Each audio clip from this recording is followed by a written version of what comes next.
merci pour votre conférence. On constate ces dernières années particulièrement une montée en puissance d'un sentiment islamophobe en Europe, généralement en Occident, qui s'accompagne d'une montée en puissance des formations politiques stigmatisant l'islam. Bref, l'islam est perçu comme une menace. Cela s'accompagne aussi d'une bipolarisation de la perception du musulman en Occident, à savoir d'une part un musulman radical et d'autre part un musulman modéré. Mais qu'est-ce qu'on entend par cette figure du musulman modéré? On voit aujourd'hui effectivement en Occident, en Europe, mais pas seulement, c'est aussi aux États-Unis comme en Australie, des mouvements qu'on peut appeler islamophobes, mais il faut définir ce qu'on entend par islamophobe. Islamophobe, ce sont des mouvements racistes ou des tendances racistes qui consistent à critiquer les musulmans par le seul fait qu'ils sont musulmans.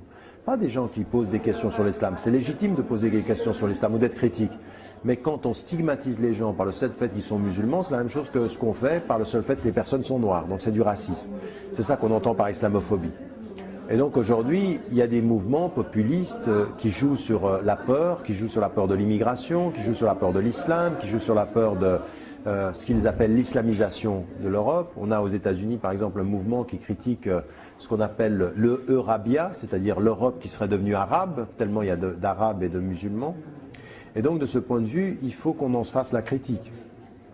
Dans mon pays, la Suisse, le premier parti politique est l'UDC, l'Union démocratique du centre, qui a lancé le référendum contre les minarets. On n'a que 4 minarets en Suisse, mais ils ont quand même réussi à faire peur aux gens. Et à 57%, les gens ont voté contre la construction des minarets. Vous avez cela en France, vous avez cela en Hollande, vous avez cela en Angleterre, vous avez cela en Suède, au Danemark, en Espagne. Vous avez des mouvements de plus en plus importants qui sont des mouvements populistes. Donc il faut s'opposer à ces mouvements-là qui jouent sur la politique émotionnelle et qui jouent sur la peur et qui jouent sur les réponses simples à des questions complexes et qui se présentent souvent comme des victimes. Ah, on est des victimes, des musulmans qui nous colonisent, etc. Nous, ce que nous avons à faire par rapport à ça, comme citoyens musulmans, mais pas seulement, c'est-à-dire tous les citoyens qui comprennent ce danger-là, parce que ça c'est un danger pour tout le monde, doivent s'unir et travailler ensemble, développer des alliances qui soient basées sur la citoyenneté, qui soient basées sur l'égalité des droits et qui soient basées sur une chose qui est importante, il ne faut pas islamiser tous les problèmes. Quand on a des problèmes dans le marché de l'emploi et qu'il y a de la discrimination, il faut réagir comme des citoyens qui luttent contre l'injustice sociale. La même chose pour ce qui concerne les ségrégations pour l'habitat par exemple, où il y a des discriminations à l'habitat, où vous ne pouvez pas trouver d'appartement ou de maison dans des lieux parce que des gens, quand vous avez un certain nom, ils ne vous donneront pas l'appartement. Donc voilà ce qui est en train de se passer aujourd'hui. Et vous avez un discours qui est en train de s'installer, qui est un ancien discours colonial, qui s'installe en Europe et qui est de dire il y a les bons musulmans et les mauvais musulmans. Alors moi j'ai écrit un texte là-dessus en disant d'abord qu'est-ce qu'on entend par les musulmans modérés et certains des acteurs politiques nous présentent des musulmans modérés comme des ex-musulmans en fait. C'est-à-dire qu'il n'y a plus du tout, c'est l'islam, c'est les musulmans sans l'islam. C'est là aussi où les musulmans doivent pouvoir s'engager à faire un travail qui soit un travail d'explication de la complexité des tendances musulmanes et accepter la diversité. Nous aussi, nous sommes responsables de la façon dont on nous perçoit. Et nous avons un travail important dans la mise en évidence des différentes tendances musulmanes. Il y a des littéralistes, il y a des réformistes, il y a des soufis, il y a des rationalistes. Ça, c'est tout l'islam. Et c'est aussi aux musulmans de s'exprimer beaucoup plus clairement sur la diversité acceptée de leur tradition. Est-ce que vous ne cristallisez pas ces craintes, cette incompréhension, à travers les nombreuses critiques qu'on vous adresse à titre personnel? Savoir une difficulté à vous mettre dans une catégorie, et de là on vous accuse de double discours et puis Oui, en France, c'est comme ça, mais ce n'est pas le cas partout en Europe. Je veux dire, il y a beaucoup de pays européens, là où je vis en Angleterre, où vous savez, il y a de quoi devenir schizophrénique en Europe. C'est parce qu'en Angleterre, je suis considéré comme une voix de la modération. On m'appelle pour être la voix de la modération. Je pars en France, et là, c'est le diable parle. Et donc, on joue là-dessus. Et donc, on s'aperçoit que ce ne sont pas des discours objectifs, ce sont des discours politiciens qui instrumentalisent. Et comme vous le dites, en France aujourd'hui, je suis plutôt le révélateur de processus de fond.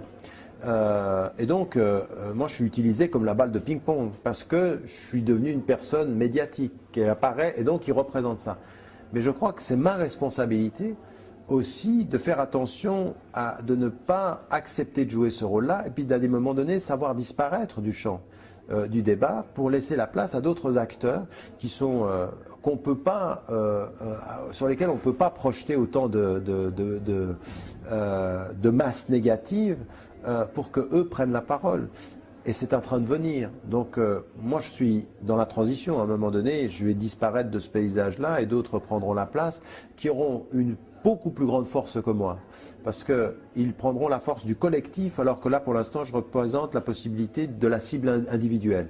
La cible individuelle doit disparaître. Donc moi je vais sortir de ce champ-là et vous allez avoir l'émergence qui arrive là maintenant de jeunes et de moins jeunes qui sont en train de prendre la parole, qui sont en train de s'autonomiser, qui sont français puis qui disent à la France vous n'allez pas continuer pendant longtemps à nous mettre à l'extérieur de la France. Nous sommes français autant que vous êtes français. C'est notre pays et l'avenir se fera avec nous. C'est ça la France. La France, l'islam est une religion française, il faudra compter avec nous. Et ceux-ci seront beaucoup plus entendus. Pourquoi? Parce qu'on n'aura pas le choix, il faudra les entendre. Alors vous aurez le discours de Marine Le Pen qui m'a dit à moi, il se serait bien que les musulmans changent de nom. Au lieu de s'appeler Mohamed, Abdelrahman ou Fatima, il faut qu'il s'appelle Alain, Sylvie. Oui, mais ça ne changera pas le problème, parce qu'on peut changer les noms, on ne changera pas les couleurs, on ne changera pas les tenues vestimentaires, c'est de l'épicerie ça. C'est aux acteurs musulmans, aux femmes et aux hommes français, de prendre la parole, de s'exprimer, de s'autonomiser, d'être confiants quant à l'avenir. Et c'est un passage historique, il faut qu'on comprenne une chose, c'est que ce sera long, ce sera difficile, mais encore 2 générations et beaucoup de choses seront beaucoup plus claires qu'elles ne le sont maintenant. Dans un tout autre sujet, les événements que connaît la région du Moyen-Orient, certains comparent cela, appellent ça le printemps des peuples arabes, et comparent cela au processus de démocratisation qui s'est passé en Europe occidentale. De là, on se demande, est-ce que ce processus de démocratisation, même dans ces pays arabes, dans les pays musulmans, va s'accompagner d'un processus de sécularisation, comme ça s'est passé en Europe? Est-ce que c'est inéluctable? Non, d'abord, il faut faire attention au choix des mots, à la compréhension et à l'analyse des phénomènes. On est aujourd'hui, un verrou s'est brisé en Afrique du Nord et au Moyen-Orient avec la chute de Ben Ali, ça c'est une certitude. Maintenant, ce qui va advenir de ces révolutions, on est loin, loin, loin de ce qui s'est passé en Europe orientale. On est aujourd'hui dans des révolutions complètement inachevées. Personne ne peut prédire ce qui est en train de se passer. Tout ça, ça peut être récupéré encore. Ça peut être récupéré par l'armée, ça peut être récupéré par des forces qui ont des intérêts, donc des forces étrangères. Je veux dire, même là, par exemple, les interventions en Libye, qui peut dire quelles sont les intentions des uns et des autres? Ce qu'on aimerait, c'est que le gouvernement tombe, mais on aimerait qu'il y ait un vrai processus de démocratie.